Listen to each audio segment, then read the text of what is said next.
Bom dia a todos. Hoje é quarta-feira, 6 de maio. Agora são 10 horas e 30 minutos. Iniciamos mais uma transmissão ao vivo pelas redes sociais da Prefeitura, pela TV Câmara de Rio Preto e também pela Rádio Educativa FM. Essa é uma ação conjunta das Secretarias de Saúde e de Comunicação que tem como objetivo atualizar a população de Rio Preto sobre as medidas de combate, controle e prevenção à pandemia de coronavírus. Hoje, quem vai nos atualizar sobre os dados é o assessor especial da Secretaria de Saúde, Dr. André Baitello. Bom dia, doutor. Bom dia. Bom, iniciando então, o número de casos no município de Rio Preto, casos confirmados, nós tivemos um aumento de 159 para 181 casos confirmados. Nós temos hoje 1.901 pacientes testados e 181 confirmados.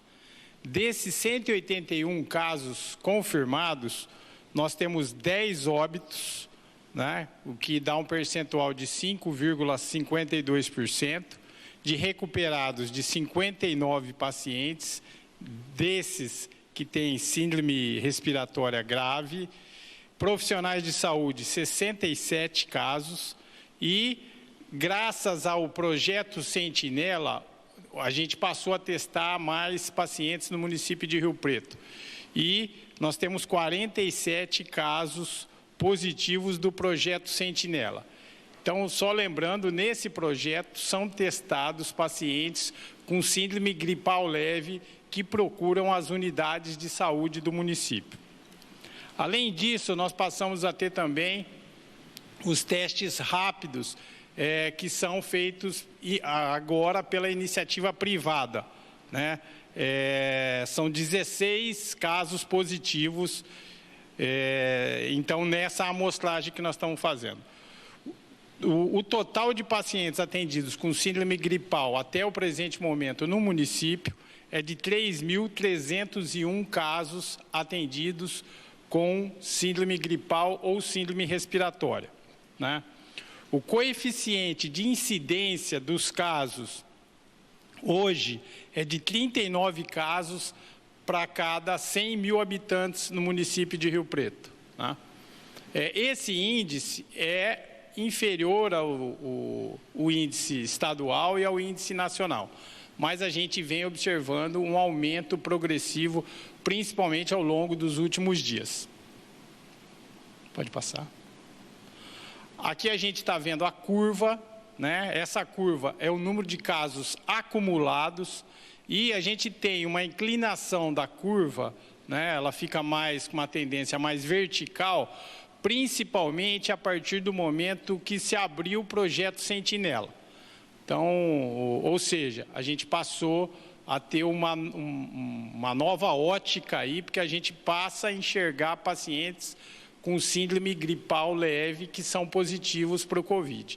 Só lembrando que até então os exames preconizados pelo Ministério da Saúde eram somente para pacientes com síndrome respiratória aguda grave, que significa que esses pacientes têm dificuldade respiratória e são internados nos hospitais de referência. Próximo. Quanto o número de óbitos por Covid, nós passamos para 10 óbitos. 10 pessoas, então, faleceram relacionados ao coronavírus. Desse total de óbitos, a gente observa ali no gráfico, 8 óbitos são em pessoas com mais de 60 anos e 7 são com mais de 70 anos. Ou seja, existe um claro predomínio de mortalidade nas pessoas idosas, principalmente a partir dos 70 anos. Próximo. Quanto à síndrome respiratória aguda grave, e aí, nesse caso, a gente tem não só os pacientes de Covid, mas outras doenças respiratórias. E é importante lembrar que, nesse período do ano, historicamente, a gente tem um aumento do número de casos de doença respiratória aguda grave, de dificuldade respiratória que levam os pacientes para a internação. Então, nos meses de maio, junho e julho, ao longo dos últimos anos, nós observamos um aumento do número de casos de doença respiratória e doença respiratória que levam as pessoas à internação e aumento do número de óbitos. Então, é justamente nesse período que aumentam esses casos. E, provavelmente, nós vamos ter também um aumento no número de Covid, né, como causa dessa síndrome respiratória também. Então, hoje a gente tem 51 pacientes internados, até ontem houve um aumento, então a gente estava com uma casa de 25, 30 pacientes nas últimas semanas e na última semana houve um aumento no número de casos.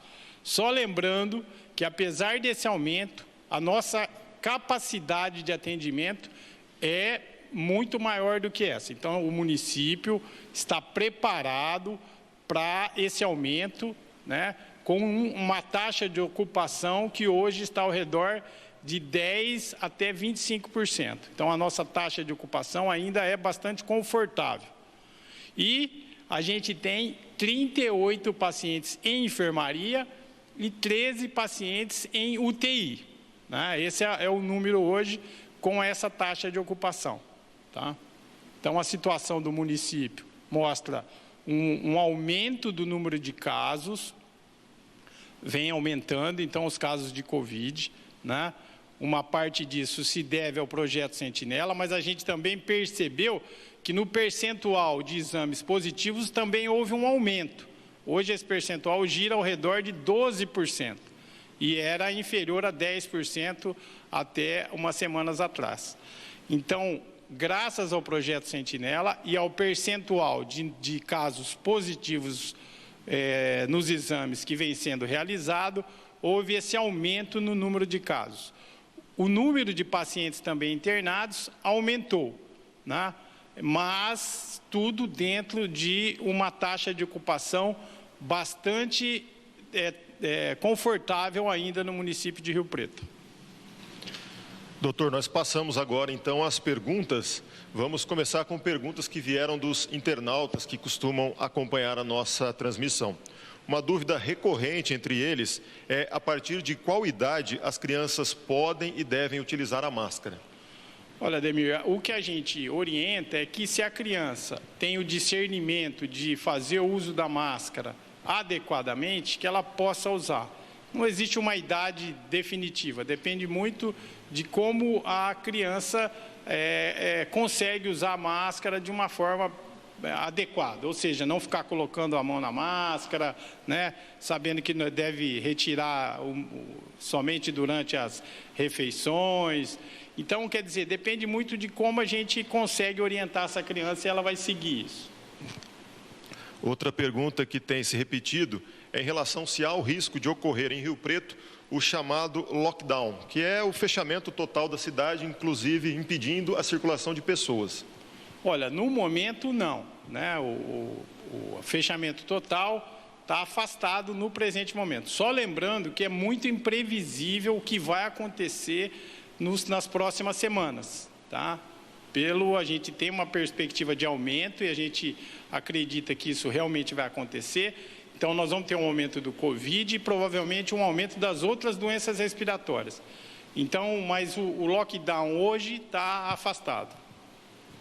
Temos também uma pergunta do jornalista Milton Rodrigues. Ele afirma que é muito comum ver as pessoas do grupo de risco, principalmente os idosos, varrendo calçadas. Ele quer saber se essa atitude gera um risco de contaminação e se dá para fazer essa limpeza utilizando as máscaras. Olha, a orientação sempre para os idosos, nós vimos aí, eles são o grupo de risco maior para mortalidade, né? Que o objetivo final de tudo isso é a gente procurar reduzir os óbitos, reduzir pacientes graves. Toda vez que a pessoa sai de casa, ela corre um risco maior. Então, é possível fazer a limpeza com máscara? É possível, mas a orientação é se você tiver outra pessoa que possa fazer isso, né, peça para outra pessoa fazer. É melhor que os idosos fiquem dentro de casas. As máscaras auxiliam, evitam a contaminação? auxiliam, né? Mas elas não garantem que o indivíduo não vai ser contaminado. Então, quando o idoso sair para fora de casa, é importante que ele evite o contato com outras pessoas. Bom, daqui a pouco a gente continua com as respostas do doutor Baitello, e antes vamos fazer um esclarecimento, porque temos recebido bastante perguntas em relação à verba do governo federal, verba emergencial para a saúde.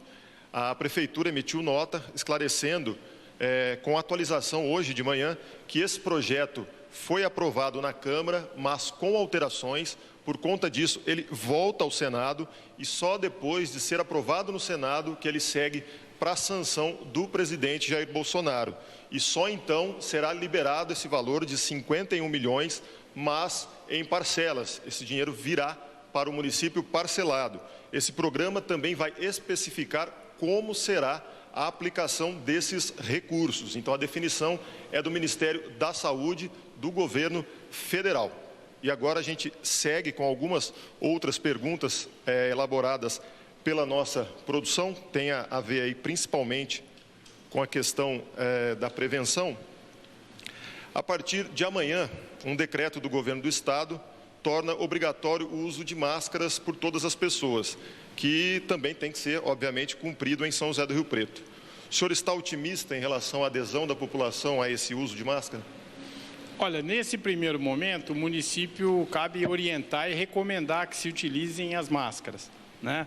É importante o uso no transporte urbano. A gente sabe que um local frequente de contaminação é a aglomeração, e o transporte urbano é um local para isso, né?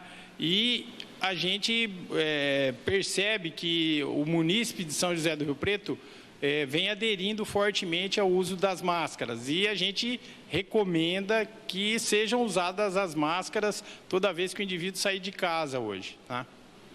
Outra preocupação que é recorrente é em relação aos EPIs dos profissionais da saúde. Em Rio Preto, esses profissionais estão recebendo esses equipamentos? Os profissionais estão recebendo todos os equipamentos de EPI. O município se preocupou já há várias semanas com a compra desses materiais, então máscaras,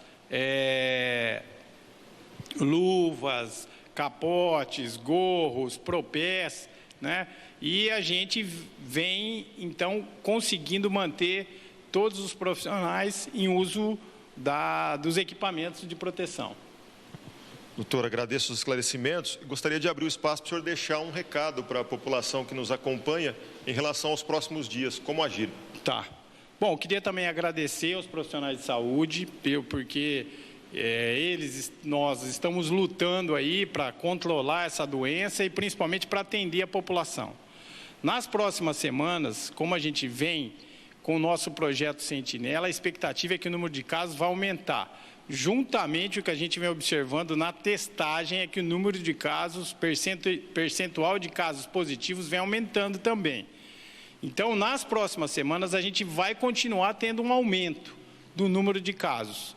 As nossas taxas vão diminuir, a taxa de mortalidade, taxa de casos novos, de casos novos nós vamos continuar aumentando. Mas isso indica que o município de Rio Preto vem testando muito mais.